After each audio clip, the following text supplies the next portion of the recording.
states report life expectancy of their engines is double. You're a robot. That's worse. You can't compete with anything like that.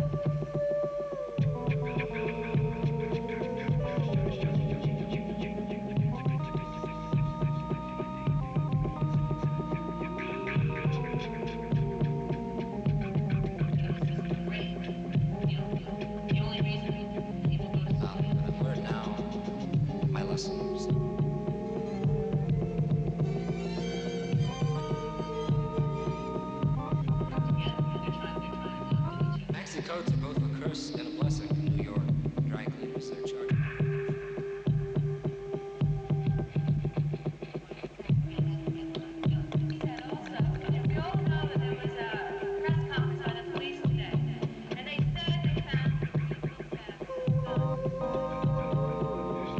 They're taking our nags, Ace. Yeah, and making damn good targets of themselves. Let them have it.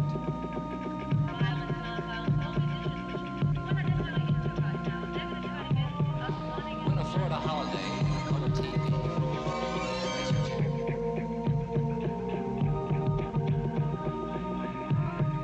Win problem with drugs and baby battery.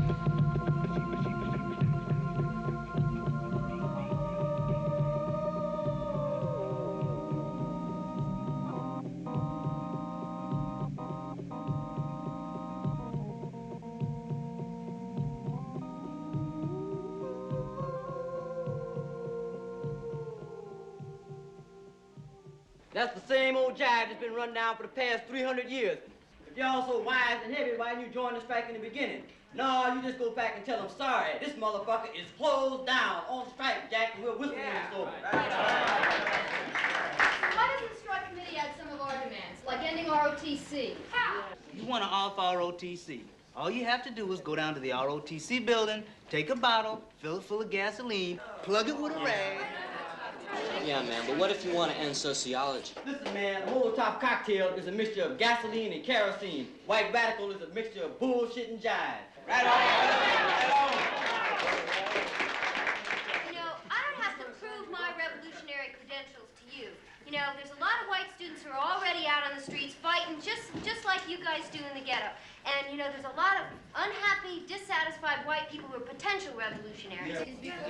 Y'all dealing with things that are really irrelevant. Because you going back to the same thing, you know, you get busted for grass, and that makes you a revolutionary. Now, when them pigs get to busting you on your head, so you're kicking down your door, stopping you from living when you can't get a job, you can't go to school, you can't eat, that's what makes you a revolutionary, dig? That's why black people are, like you say, in another bag. No, you know, we're talking about talking to white students. That is, I think we understand. A lot of us have understood what makes black people revolutionaries, but what's going to make white people revolutionaries? I mean, you know, and that's what we discussed the same goddamn things that make black people revolutionary. But it's not happening the same way. You just wait, it will happen. You don't have to do anything to instigate it. What you can do is prevent it, or you can break it down, or you can do something. But I mean, this country is going pell-mell into fascism. I mean, the pigs are on the campus now. Next, what do you want them? Sitting up in the classroom? You want them in your door? You want them standing on the street every time you walk out? You have to wait till they get to that to be revolutionary. Now, what we're saying is this school is going to close down, period. There ain't nobody coming in this school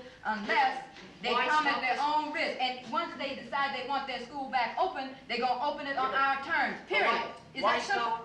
Why stop the students that want to go? I mean... Because they're in our way. Because they prevent us from getting what we deserve. We have tried all other means. We've negotiated, we've pleaded, we've written programs, we've done this. We haven't got anything. All right. Well, the whole point, basic point of any form of guerrilla confrontation is that the enemy is invisible. Things happen. They don't know where, they don't know how.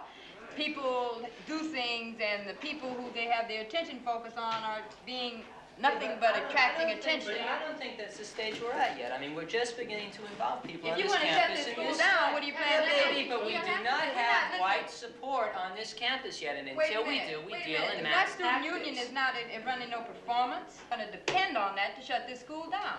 No, but not like this question about the enemy being invisible. Well, I think you're wrong. You know, in terms of white support, I don't think it really matters that much, because if we're successful tomorrow, what will happen is that the cops will consider every student, every single student, whether he's on the picket line or whether he's one of us or not, every student an enemy.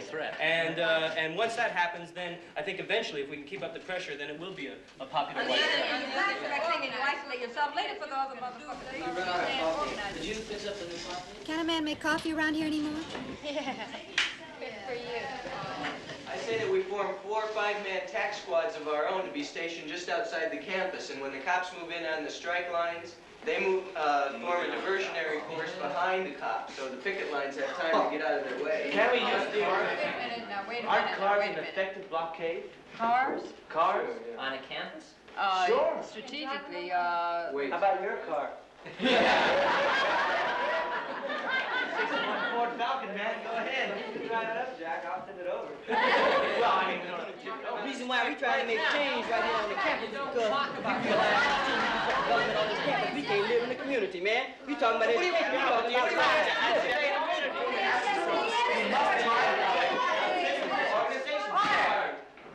One way to talk to the man, and that's in his own language.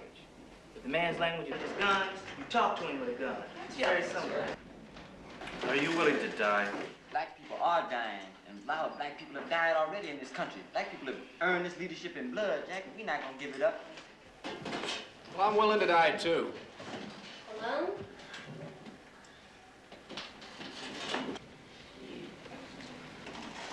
Not boredom. Who the hell is he? He's okay. He's my roommate. I guess the meeting's just on his trip. Look, man, if he didn't come to join us, he shouldn't have come at all.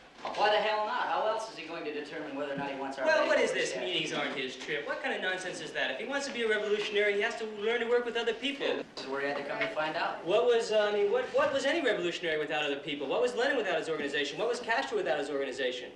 Even anarchists spend most of their lives talking in meetings, for Christ's sake. You ought to take him and go back and start teaching him out of the red book or something. Teach him the first page. It teaches about if there's going to be a revolution, there must be a revolutionary party.